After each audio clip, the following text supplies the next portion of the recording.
It's a common goal to want to visit all 50 of our United States, and we all have a number. I'm at 44. But one woman from Eastern North Carolina, she sprinted way past that. Tina Eaton accomplished her goal of running a marathon in all 50 states.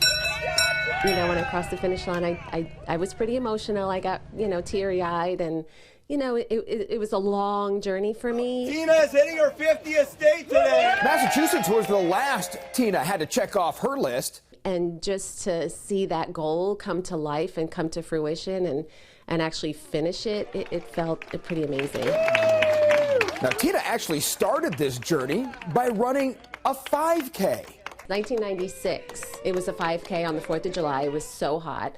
And then I actually met a parent. I was a teacher at Arthur Edwards in Havelock, and she was a runner, and she was doing the Marine Corps Marathon, and I was just so in awe of her, and I thought, oh, I would love to do that. And she said, oh, you could. And I said, I don't think I could. She says, yes, you could. So she said, just try to enter, try to get in.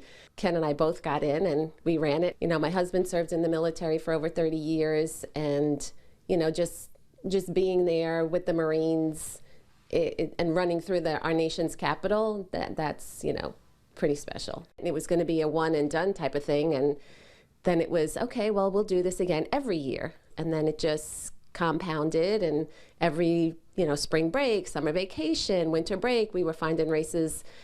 And then it was like, well, why don't we do all the 50 states, and how cool would that be? So this is all the marathons and half marathons we've run in the country. The gold are marathons and the white are half marathons. Why marathons? Most people are like, why would you do such a thing? Well, it's funny because I'm a back of the pack marathoner. I'm not fast, and it's just being out there. You just don't realize how much you're capable of until you put yourself out there and really push the limits. I wear a shirt that says Team 413, Philippians 4:13. I could do all things through Christ who gives me strength.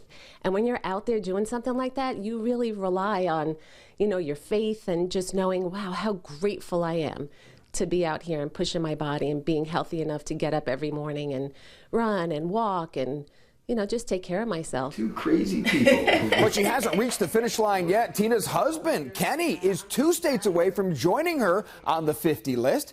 He needs to knock off New York and Arizona. We get to see the country, and seeing the country on foot as opposed to, driving in the car or flying in an airplane, it's neat. You get a great appreciation for our nation and how amazing it is, and just the different landscapes and the different people, different cultures. It's really neat. And their next goal is to run half marathons in all 50 states. I'm Brian North for News 12.